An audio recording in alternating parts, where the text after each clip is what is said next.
So we're sat here under 6 Grade 2 star listed railway arches, where we make every single drop of Manchester gin.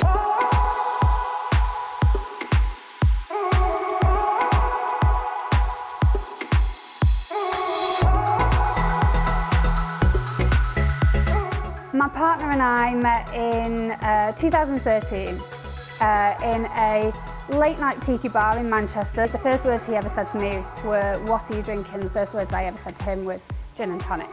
So it started with a love story. We had a love and a passion for gin and wanted to work together. So off we went. And our first bottle was on the shelves in May 2016. So I'd heard about the support that the Business Growth Hub can offer to businesses within Manchester. In terms of staff development, we've had a lot of support in training and development of the teams because we are a manufacturer, but we're also a hospitality venue as well.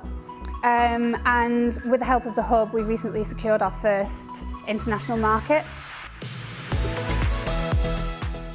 There's so many departments within the Business Growth Hub, and I have to say they have been incredible at understanding who we are and what support we can get most benefit from.